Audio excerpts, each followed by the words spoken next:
चलिए दोस्तों, हमारे पास 5399 के 2 डायोड है और एक ट्रांसफार्मर 12012 2 एम्पियर का है। चलिए इसमें हम क्या करेंगे कि आज हम डिजिटल वोल्टमीटर बनाएंगे।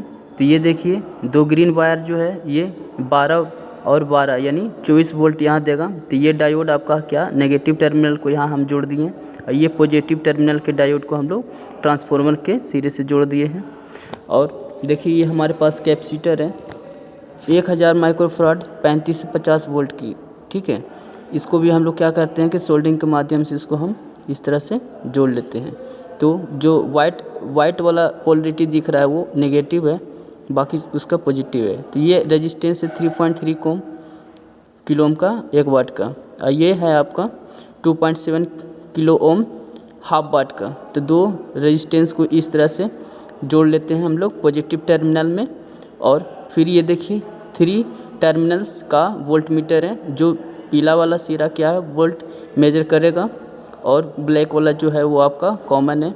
तो हम लोग क्या करते हैं कि ऑरेंज वाला पोलरिटी को हम लोग क्या करते हैं कि 3.3 किलो ओम के रेजिस्टेंस के साथ जोड़ते हैं और जो आपको पीला वाला जो है वायर इसको हम 2.7 किलो ओम, ठीक है, हाफ वाट के रेजिस्टेंस के साथ जोड़ देते हैं और ब्लैक वाला जो पोलरिटी है वो कैपेसिटर के नेगेटिव टर्मिनल से जोड़ देते हैं, ठीक है।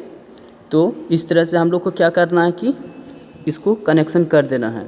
चलिए अब इसमें क्या करते हैं कि मल्टीमीटर के प्रो को इस तरह से हम लोग इसमें जोड़ लेते हैं ताकि हम लोग को क्या होगा कि टेस्ट करने में आसानी होगा। तो इस तरह से आपको जोड़ लेना है, एक येलो वायर के साथ एक ब्लैक वायर के साथ। तो जो ब्लैक वायर आपका जो होगा वो क्या होगा नेगेटिव टर्मिनल और जो रेड प्रो है वो पॉजिटिव टर्मिनल है। तो चलिए अब हम लोग क्या करते हैं कि इसको टेस्ट करते हैं। तो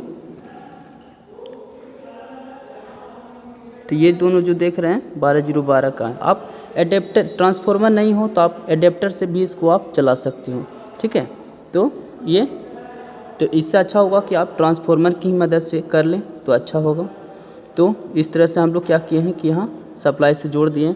अभी मेरा वोल्ट मीटर कितना दिखा रहा है 40.2 वोल्ट, ठीक है।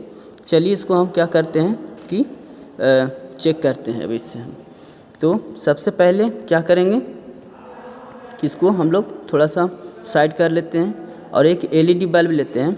तो जैसे इस पर हम दिखाते हैं तो देख रहे हैं दोस्तों ये लगभग क्या कर रहा है कि आपका 1.98 के लमसम वोल्ट दिखा रहा है। चलिए इस भी चेक कर लेते हैं। तो दोस्तों देख रहे हैं कि एक एलईडी जब चेक कर रहे हैं तो 2.68 वोल्ट दिखा रहा है, 2.6 वोल्ट के आसपास बता रहा है। 2 चेक करें तो 5 वोल्ट। तो इस तरह से आप दोस्तों क्या कर सकते हो कि किसी भी डिवाइस को आप चेक कर सकते हो। तो ये मेरे पास 16 वोल्ट का जेनर डायोड है जो कि आपको चेक करके हम दिखा रहे हैं। तो ये देख रहे हैं कि आप इस तरह से दोस्तों हम सभी जेनर डायोड को आपको सामने चेक करके दिखाएंगे डिस्प्ले पे कितना वोल्ट का ये जेनर डायोड है, ठीक है। तो इस तरह से हम क्या कर रहे हैं कि बारी बारी से सबको हम दिखा रहे हैं आपको। तो ये 16 वोल्ट के था, ये जेनर डायोड आपका है, देखिए डिस्प्ले में आपको दिखा रहा है। तो ये लगता है कुछ गड़बड़ है, ये सॉरी उल्टा था, ठीक है। तो इस तरह से हम कर सकते हैं। तो दोस्तों हम वीडियो के लास्ट में आपको हम सर्किट डायग्राम भी आपको दे देंगे ताकि आपको बनाने में कोई दिक्कत ना हो, ठीक है। ये 11 वोल्ट 9 यानी 12 वोल्ट के लगभग है ये, ठीक है। इस तरह से आप क्या कर सकते हो। चलिए एक एलईडी को चेक करते हैं। तो देख रहे हैं 2.89 लगभग वोल्ट ये एलईडी ले रहा है, ठीक है। तो इस तरह से आप बना सकते हैं। तो ये आपका सर्किट डायग्राम है और इस तरह से आप बना सकते हो। अगर कोई दिक्कत होता है तो प्लीज़ हमें कमेंट में ज़रूर बताएं। Thank you.